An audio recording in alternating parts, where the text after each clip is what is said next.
আলাইকুম প্রিয় বন্ধুরা, আপনারা আমাদেরকে যেভাবে ভালোবাসা দিয়ে যাচ্ছেন আশা করি সেভাবে ভালোবাসা দিবেন। আজকের ভিডিওটি চিকেন চিপস নিয়ে ভিডিও করা হয়েছে। আজকের ভিডিওটি খুবই গুরুত্বপূর্ণ এবং ইন্টারেস্টিং হতে যাচ্ছে। তো আপনারা যারা ইতিমধ্যে আমাদের চ্যানেল সাবস্ক্রাইব করেছেন তাদেরকে অসংখ্য ধন্যবাদ, এবং যারা এখন পর্যন্ত সাবস্ক্রাইব করেনি তাদেরকে আমাদের ইউটিউব চ্যানেল সাবস্ক্রাইব করে আমাদের সাথে থাকার জন্য অনুরোধ করা হচ্ছে।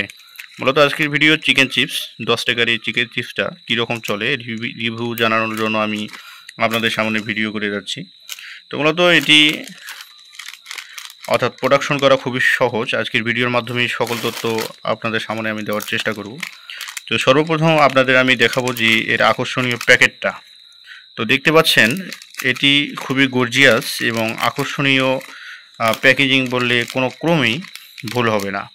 এটার ভিতরে এমনভাবে স্পষ্ট আকারে তুলে ধরা হয়েছে যে এর ভিতরে কি রয়েছে এবং কি ফ্লেভার, এবং সাথে আরেকটি আপনারা দেখতে পাচ্ছেন এখানে স্পষ্ট আকারে দেখা যাচ্ছে ধনিয়া পাতা এবং পাশাপাশি গোলমরিচ দেখতে পাচ্ছেন।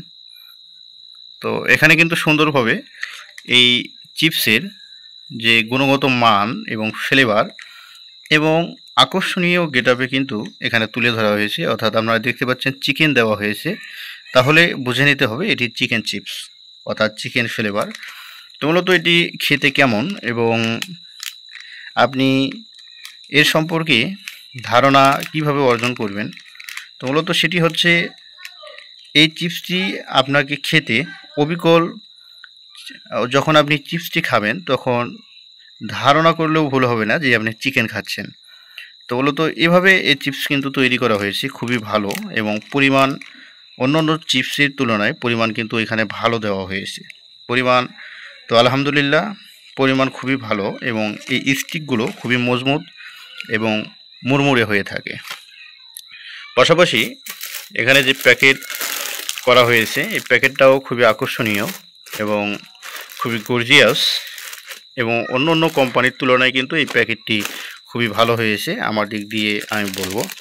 এবং পরিশেষে আরেকটি বিষয় আপনাদের না দেখালে ভুল হবে, এখানে এই প্যাকেটের এখানে একটু ছিদ্র করা হয়েছে, অর্থাৎ ছিদ্র রাখা হয়েছে যাতে করে সহজেই আপনারা হাত দিয়ে এটি কেটে ফেলতে পারেন এবং কাঁচির প্রয়োজন পড়বে না। তো এই জন্য আমি আপনাদের শুধুমাত্র বলবো, যদি আপনারা যে কোনো মাল প্রোডাকশন করেন না কেন সেটা যেন অবশ্যই কাস্টমারের কাছে গ্রহণযোগ্য হয়, অর্থাৎ গ্রহণযোগ্য হবে বলে আপনার কাছে যদি বিবেচিত হয় তাহলে কিন্তু গ্রহণযোগ্য হবে। এবং আপনার প্রোডাক্টসের যে প্যাকেট রয়েছে সেই প্যাকেট যেন আকর্ষণীয় হয় এবং সহজেই যেন এই প্যাকেটের মুখ যেন খুলতে পারে, সেদিকে কিন্তু আপনাকে লক্ষ্য রেখেই আপনার মাল প্রোডাকশন করতে হবে। এবং আপনি কী ফ্লেভার দিয়ে মালটি তৈরি করেন তার কিন্তু সঠিকভাবে বর্ণনা প্যাকেটের উপরেই দিতে হবে, তাছাড়া কিন্তু হবে না।